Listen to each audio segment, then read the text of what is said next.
Primeiro livro das Crônicas, capítulo 15, do verso 1 até o verso 3. Quem já encontrou aí, diga amém. Amém. Aleluia. Tem alguém aqui que não encontrou, diga espera um pouco. Então vamos lá. Capítulo 15 de 1 Crônicas, do verso 1 até o verso 3. Vamos ver se aumentou aí o coro de quem já encontrou. Quem já encontrou aí, diga amém. Amém. Aleluia, graças a Deus. Então vamos ler a palavra. Versículo 1 diz assim: fez também Davi casa para si na cidade de Davi, e preparou um lugar para a arca de Deus, e armou-lhe uma tenda. Então disse Davi: ninguém pode levar a arca do Senhor, senão os levitas, porque o Senhor os elegeu para levarem a arca do Senhor e para o servirem eternamente. E Davi ajuntou a todo Israel em Jerusalém, para fazerem subir a arca do Senhor ao seu lugar que lhe tinha preparado. Aleluia. E Davi ajuntou todo Israel em Jerusalém, para a entrada da arca da aliança, na cidade santa, na cidade de Jerusalém. Você que está acompanhando o noticiário, você sabe que hoje já é o 5º dia da guerra que foi travada contra o Hamas. Esse grupo extremista, terrorista, que fez várias vítimas, com várias atrocidades, com atitudes covardes e que deixou uma ferida aberta. E que diante dessa ação tão violenta, tão drástica, houve uma reação, né? Porque toda ação gera uma reação. E você está acompanhando então o desdobramento desta guerra para desfazer, para exterminar esse grupo radical. E nós entendemos que nesse exato momento nós temos vítimas inocentes dos dois lados.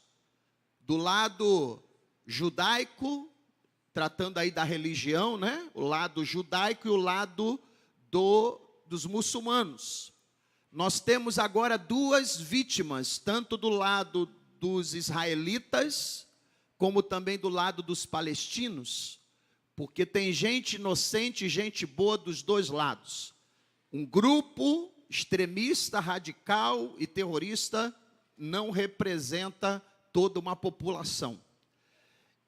E a gente pode fazer uma comparação até com uma realidade nossa, uma realidade que a gente também convive aqui, né, com algumas comunidades que nós sabemos são comandadas por grupos de violência, né, grupos armados, e que não representa toda a comunidade, não representa todo aquele morro, ou todo aquele bairro, ou todo aquela favela, né?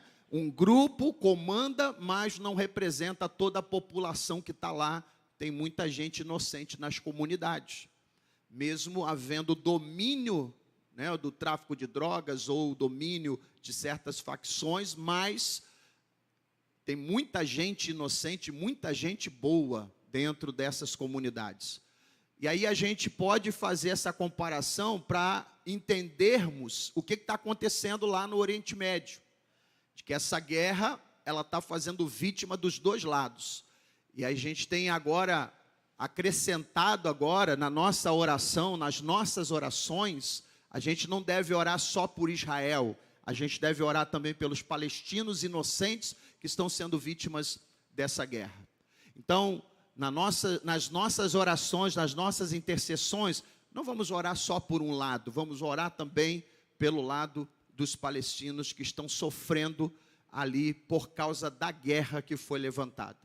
E eu quero, além de fazer essa observação, né, mostrar que esta guerra está acontecendo em território que é considerado Terra Santa. É na Terra Santa que está acontecendo essa guerra. E, de certa forma, o que está acontecendo lá tem aí alguns cumprimentos bíblicos, né? Algumas coisas estão se cumprindo. A gente não tem uma dimensão precisa. É claro que os sensacionalistas já estão aproveitando esta guerra para fazer certas projeções de que é o fim do mundo, já está vindo o arrebatamento, Jesus está voltando, mas nós não podemos ser tão precipitados nas nossas interpretações. A gente tem que observar, sem deixar, né, de apontar aquelas coisas que estão bem semelhantes ao que está escrito na Bíblia, sem deixar de apontar, a gente tem que mostrar mesmo, para que o povo fique alerta, porque pode ser mesmo, através dessa guerra, pode se desencadear a terceira guerra mundial. E que essa terceira guerra mundial não vai ser a terceira que depois virá uma quarta. Essa será a última. Pelo poder bélico que essas nações têm hoje, dá para destruir o mundo em poucos dias. Então, não é mais aquelas guerras do século XX, lá, da Primeira e Segunda Guerra Mundial, com armas que não eram tão poderosas. Aliás, já começou ali, né, uma pequena prévia, né, uma demonstração do poder bélico da bomba atômica na Segunda Guerra Mundial. Né? Hiroshima e Nagasaki estão lá de testemunhas de prova do poderio da bomba atômica. E aí a gente tem, de lá para cá, a gente tem uma evolução destrutiva de artefatos que são maiores até, ou são de consequências maiores do que foi lá a bomba atômica que foi lançada ali nessas duas cidades do Japão. Então nós entendemos que hoje a gente está vendo muita coisa que pode desencadear a Terceira Guerra Mundial. E que acredito que, sendo assim, a gente não sabe, mas sendo assim, realmente a volta de Jesus está mais próxima do que nós imaginamos. E aí eu quero trazer para os irmãos, né, hoje, dentro da palavra, porque nós estamos falando de Jerusalém. Nós estamos falando de um período do rei Davi. E o rei Davi, ele tem uma simbologia, né, ele é apontado como o símbolo, né, na linguagem tipológica. Davi, ele representa Jesus, o próprio Jesus. E aí, nesse momento aqui que nós acabamos de ler, em que Davi, ele prepara Jerusalém para receber a arca, é uma simbologia, porque a arca da aliança também representa o próprio Jesus, mas a arca da aliança também tem uma simbologia da presença de Deus. Então, ao mesmo tempo que a arca da aliança aponta para Jesus, aponta para a presença de Deus. É a presença de Deus no meio do povo. E aí, quando Davi, que aí também aponta para Jesus, simboliza Jesus, ele prepara um lugar para a arca e ele traz a arca para Jerusalém, com esse gesto ele está fazendo assim, ele está trazendo a presença de Deus para Jerusalém. E aí, a volta de Jesus é trazer a presença de Deus para Jerusalém. A volta de Jesus é estabelecer de vez Jerusalém como a capital divina, celestial, e com a presença de Deus estabelecida na cidade de Jerusalém. Então, o gesto de Davi aqui no capítulo 15, ele também, esse gesto aponta para a volta de Jesus, porque a volta de Jesus é a volta da presença de Deus para Jerusalém. É a volta da paz. É o cessar de toda a guerra. né? Então, se estabelecerá o milênio de paz, de prosperidade, em que o próprio Cristo reinará por 1000 anos, e reinará na cidade de Jerusalém. Então, essa atitude de Davi representa isso, e eu não poderia deixar de apontar, né, de fazer esse apontamento hoje, para que você pudesse identificar as semelhanças do gesto de Davi com o que a gente está vivendo atualmente, e que só a presença de Deus vai fazer cessar toda a guerra, e Jerusalém vai viver um tempo de paz, 1000 anos de paz, com a presença do rei, a presença de Deus na face da terra. Então, entenda o símbolo, que é a Arca da Aliança, que Davi está trazendo para Jerusalém, e aí nós vamos identificar, conforme já fizemos aqui, né, um estudo rápido, e falamos que a Arca da Aliança representa a presença de Deus, e representa o próprio Senhor Jesus, porque a Arca da Aliança, ela era feita de madeira, de acácia, e era revestida de ouro, para apontar a humanidade de Jesus na madeira, e o ouro representa a glória de Deus. A gente já falou sobre isso.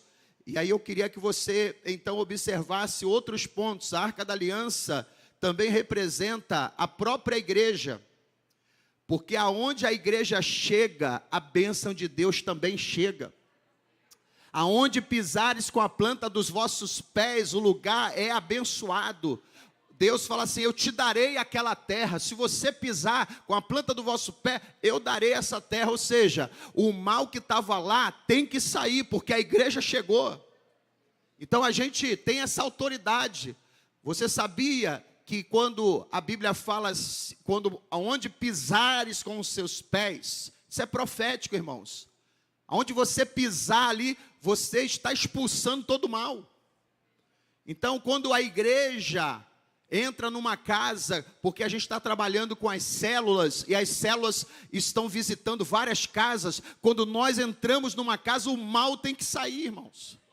É isso que nós estamos vivendo, o mal sai, e há uma bênção aí nos pés. Sabe por quê? Pastor, mas por que está atrelado aos nossos pés? Quando a gente entra numa casa, quando a gente pisa numa casa, o demônio sai. Sabe por quê? Porque o diabo sabe que um dia Deus esmagará o diabo debaixo dos nossos pés. Por isso que os nossos pés, eles já são abençoados. Quão formosos são os pés dos que anunciam a paz, dos que anunciam coisas boas.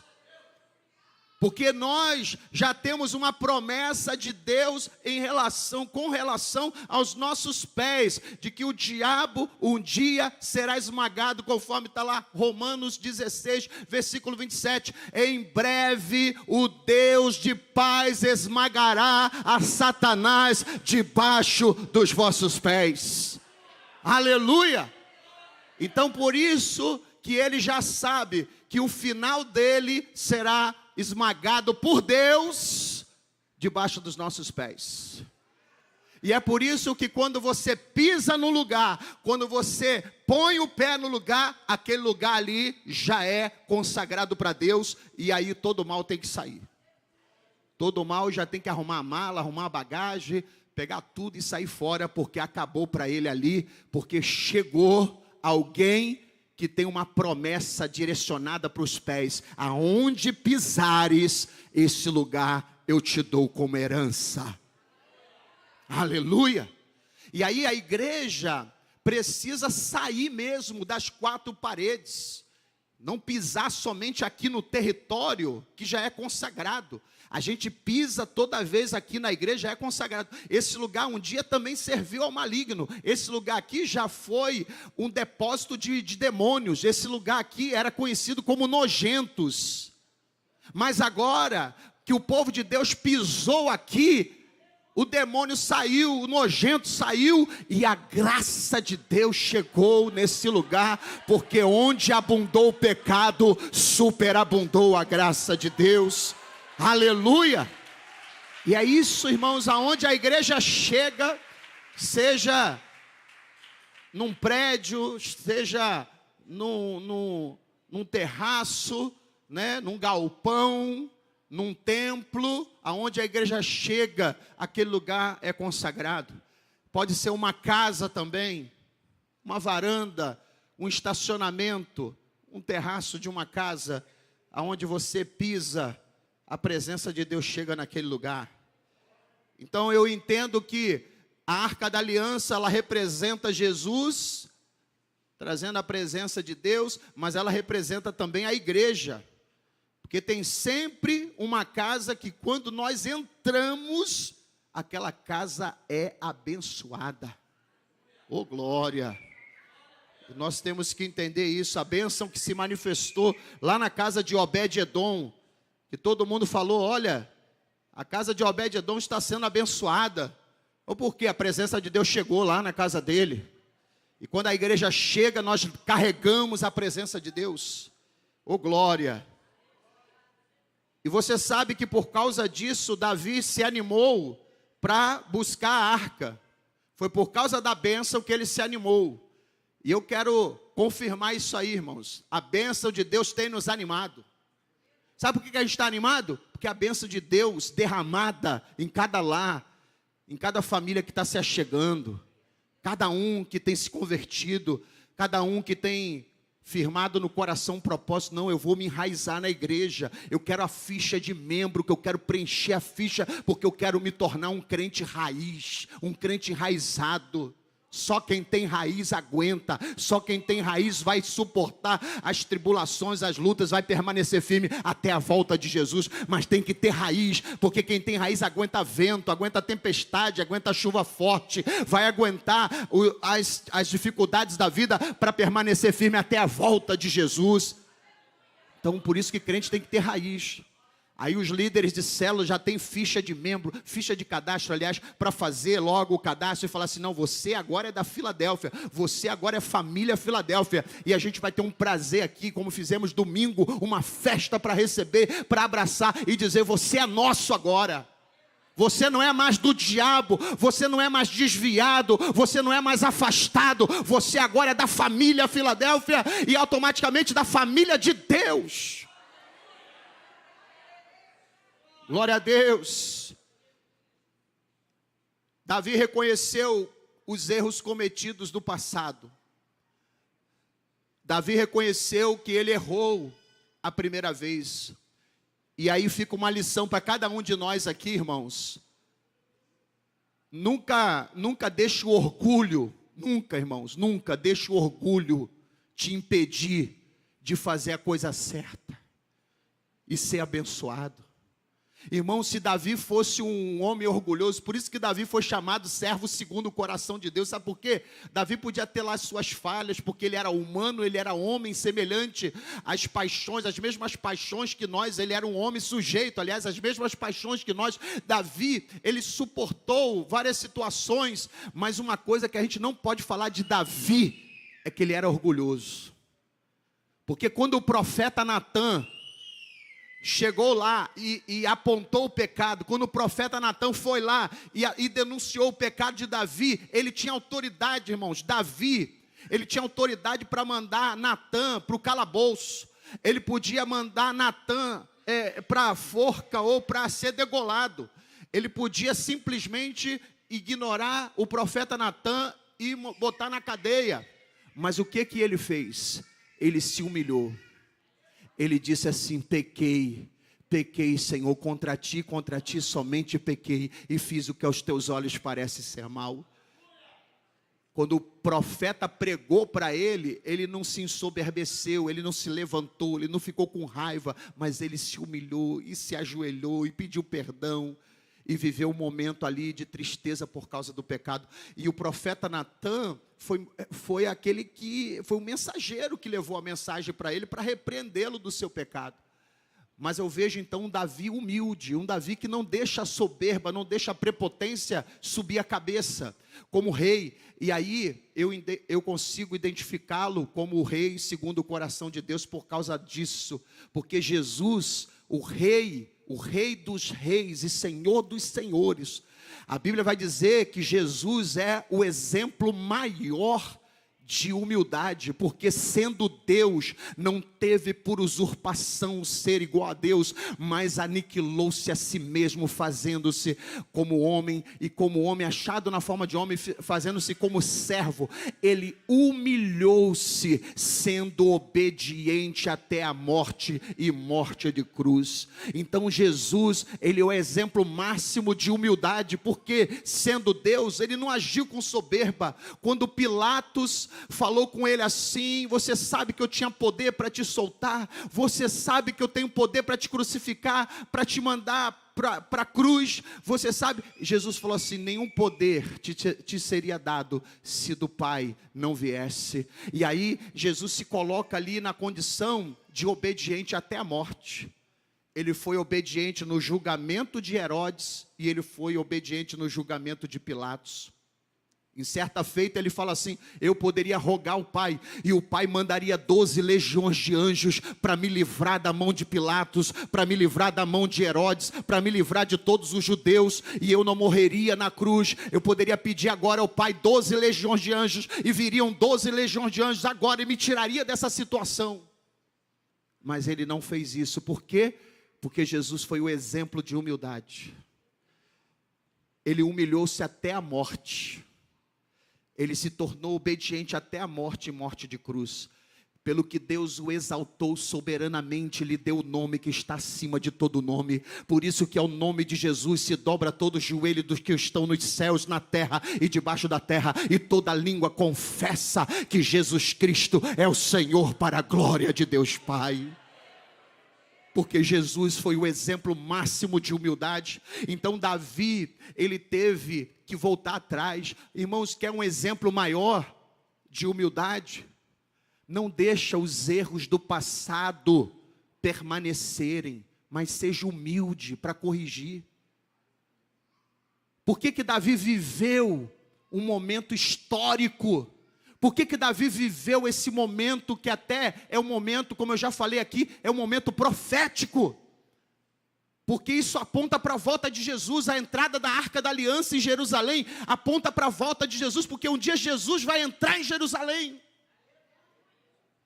E aquele momento foi um momento histórico e profético, mas Davi não ia viver. Se ele fosse orgulhoso, prepotente, ele poderia não corrigir os erros do passado, ele poderia continuar do jeito que ele estava, permanecer daquele jeito lá, cheio de depressão, todo frustrado, todo desanimado. Ele poderia continuar daquele jeito, mesmo se alguém falasse com ele assim: olha, Davi, tem uma bênção na casa de Obed-edom, Deus está abençoando a casa dele. Ah, deixa para lá, eu já desisti disso, não quero mais saber disso não, eu já tentei uma vez, não consegui, deu ruim, eu não vou continuar não, quero saber disso não vou voltar atrás não, vou continuar na minha posição, não vou mudar. E aí, irmãos, essa postura é uma postura de orgulho, de prepotência. Mas Davi não, Davi volta, Davi vai examinar a palavra, e ele vai entender aonde ele errou. Ele vai perceber: eu errei, porque eu não coloquei os levitas. Aí no texto vai dizer: ninguém pode levar a arca do Senhor, senão somente os levitas. Eu estou corrigindo um erro do passado,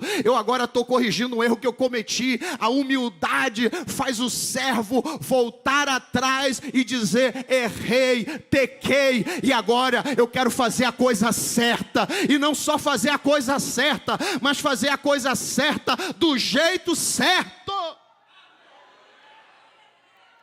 Porque Davi já estava fazendo a coisa certa. Levar a arca para Jerusalém era a coisa certa, só que ele estava fazendo do jeito errado. O problema não foi levar a arca, o problema foi levar a arca no carro de bois, na carruagem. Levar aquela carruagem daquele jeito estava errado. Porque nem sempre, aí guarda bem isso aí, meu irmão, porque nem sempre o que a gente quer que aconteça muito rápido é o jeito de Deus. Nem sempre vai ser o jeito de Deus o que a gente quer que aconteça muito rápido. Quantos casamentos hoje são casamentos falidos porque foi muito rápido? Casamento muito rápido é a tendência de ser um casamento falido logo no começo. Porque foi muito rápido. Nem sempre rapidez significa sucesso. Alguém vai dizer assim: olha como ele chegou rápido, olha como ele virou pastor rápido, olha como ele virou, olha como ele está dirigindo uma igreja rápido. Eu conheço muitos pastores que tiveram uma ascensão assim meteórica, mas do mesmo jeito que subiu meteoricamente, desceu também igual um meteoro, caiu igual um meteoro. Porque, guarde bem isso, irmãos, nem sempre o que é rápido é sinônimo de sucesso. Porque às vezes o crescimento, ele precisa de base, de alicerce, ele precisa de construção, ele precisa de substâncias, e ele precisa de estrutura. E estrutura, às vezes, vai fazer rápido, vai montar uma coluna rápida, vai fazer algo muito rápido. A tendência de cair é mais, a probabilidade é bem maior. Então Davi reconhece os seus erros e agora ele vai consertar os seus erros. E aí a gente vê um Davi que agora ele está fazendo a coisa certa. Não basta fazer o que é certo, mas faça a coisa certa do jeito certo. Faça do jeito que tem que ser feito. Mas de carro, levar numa carruagem, levar no carro de bois é mais rápido. Mas nem sempre o que é mais rápido é o que Deus quer. Deus quer que você suba degrau por degrau. Deus quer que enquanto você está indo, enquanto você está caminhando, Deus está construindo as bases. Deus está te dando os alicerces. Então nem sempre o que é rápido é sinônimo de sucesso. E não queira se precipitar, porque na precipitação também é sinal de queda, de decepção. Aprenda isso. Levante a sua mão e diga assim, ó: o jeito de Deus sempre será melhor.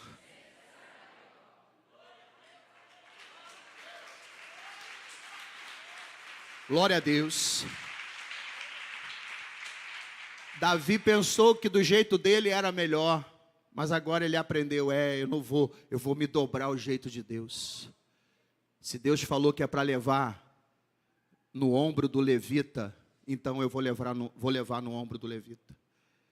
Eu reconheço que o jeito de Deus é melhor.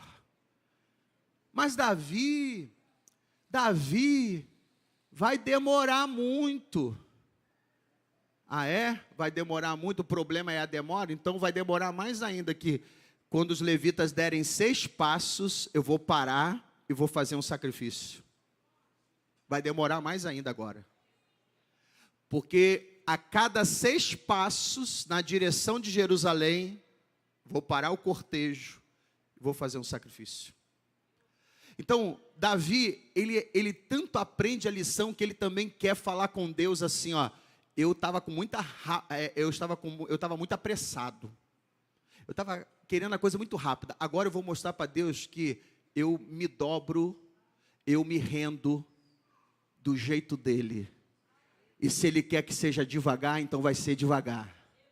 E aí ele vai fazendo, cada 6 passos ele vai fazendo sacrifício até chegar em Jerusalém. Então se era e olha que isso aí foi da parte de Davi, a decisão foi dele, porque era só colocar no ombro do levita, não precisava de sacrifício, mas foi uma decisão dele: eu vou fazer melhor, porque eu vou fazer mais devagar ainda, vai ser mais devagar, vai ser 6 passos, sacrifício, mais 6 passos, sacrifício, mais 6 passos, sacrifício, até chegar em Jerusalém. E aí nós vemos, nesse momento, nós vemos nessa orientação de colocar a Arca da Aliança no ombro do levita, que também tem um significado. Em primeiro lugar, o significado da Arca da Aliança no ombro do levita significa equilíbrio. Eu quero que você entenda isso. Carregar a arca tem que ter equilíbrio. Você lembra no dia que a gente falou assim: vamos fazer um ato profético? Vamos levar a Arca da Aliança simbolicamente lá para o novo terreno? Quantos estavam aqui nesse dia? Aí a gente saiu na rua, né? Aí nós falamos assim: eu preciso de 4 voluntários. 4 voluntários. Deixa eu puxar o S, né? A gente acaba pegando o vício de alguns irmãos aí que come o S direto.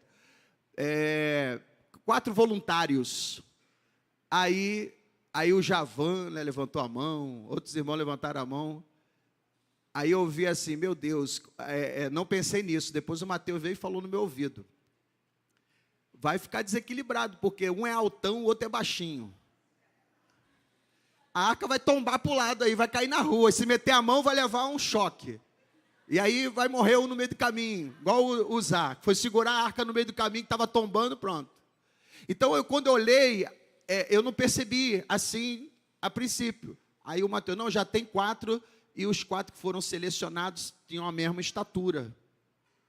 Né? E por que a preocupação de escolher pessoas da mesma estatura? Porque são 4 ombros, são 4 levitas, 4 ombros. Você imagina um baixinho no meio, levando, ou um muito alto, um Golias.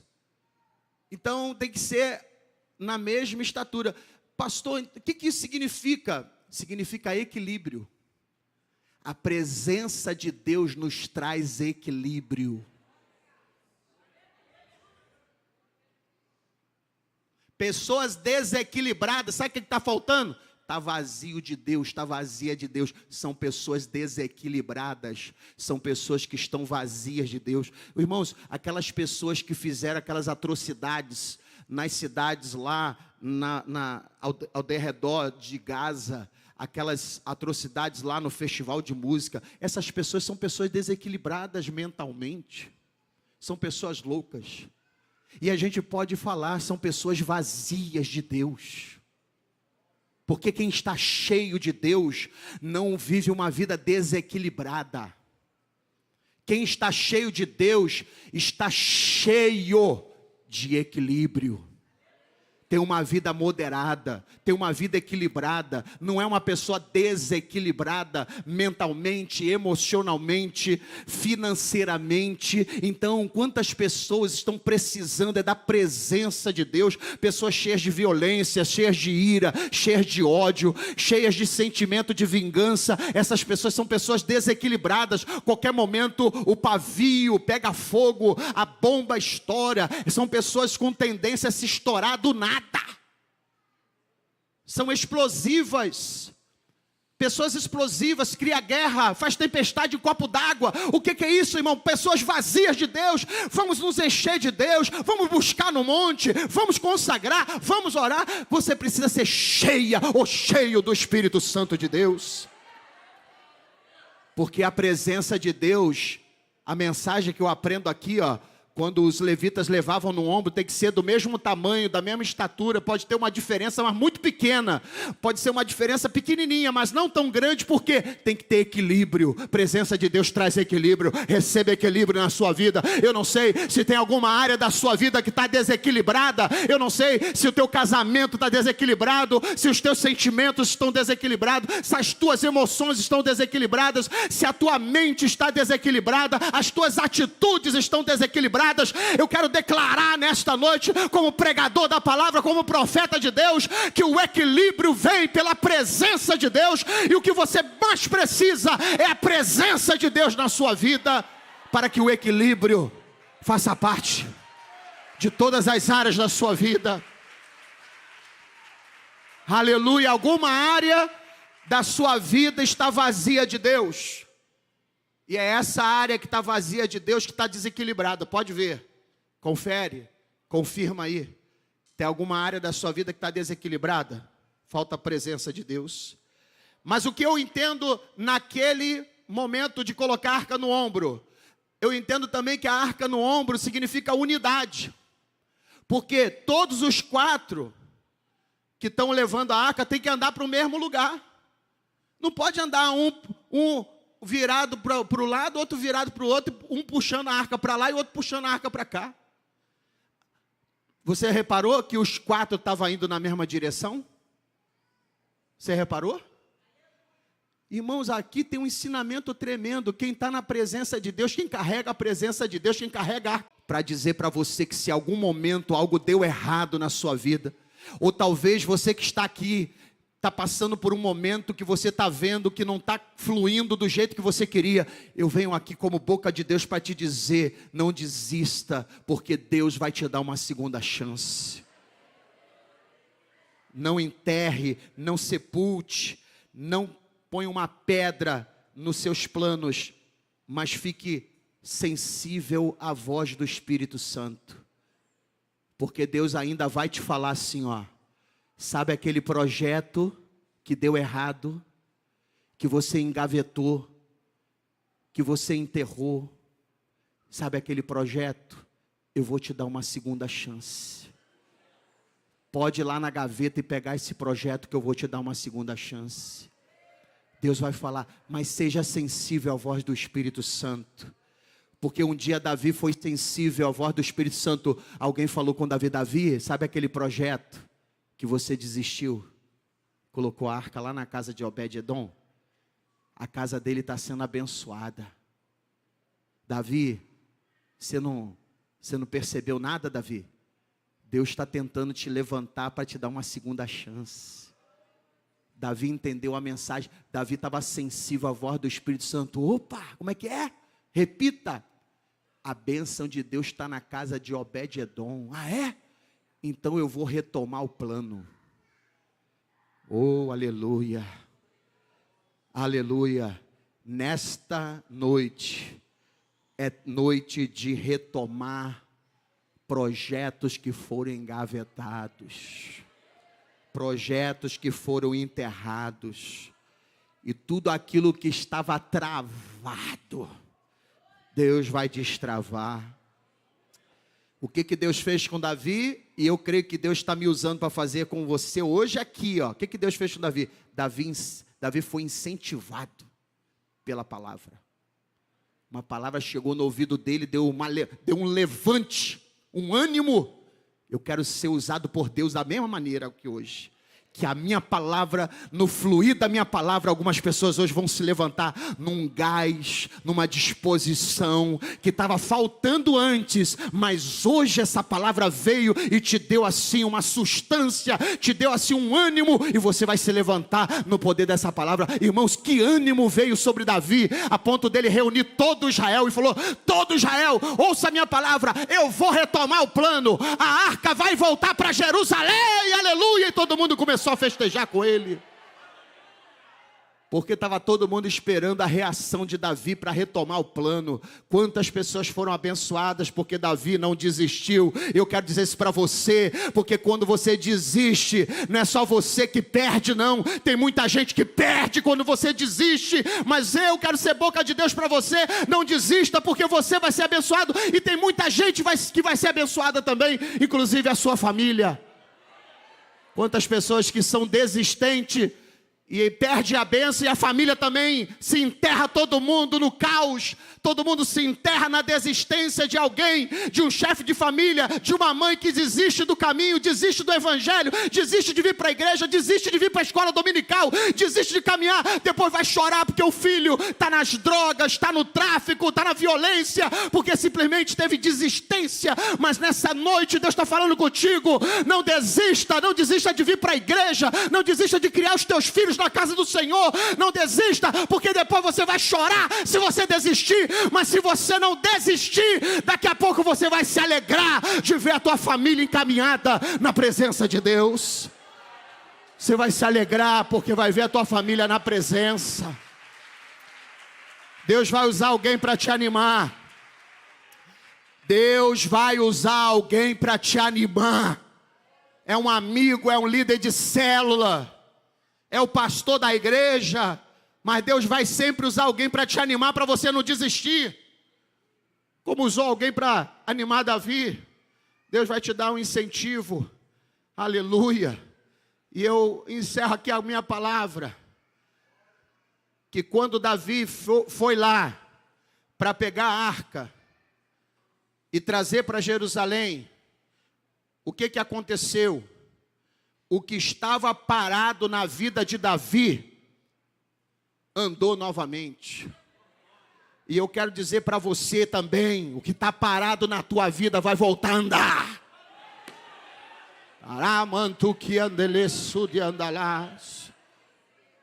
Porque Deus não é Deus de água parada. A água parada apodrece. A água parada é lugar contaminado. A água parada é berço para bactérias, vírus, doenças. Deus não é Deus de água parada, não. Deus é Deus de rio que flui. Quem crê em mim, rios de água viva fluirão do seu interior. Deus não é Deus de coisa parada. Então eu quero dizer para você, tem algumas coisas paradas na sua vida, travada. Pastor, travou, simplesmente travou, não anda nem desanda. Eu quero dizer nessa noite, essa quarta-feira de campanha, essa quarta-feira da Arca da Aliança, essa quarta-feira de palavra, é para te dizer, o que estava parado vai andar novamente.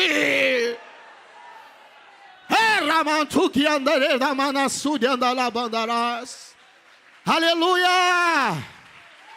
Glória a Deus!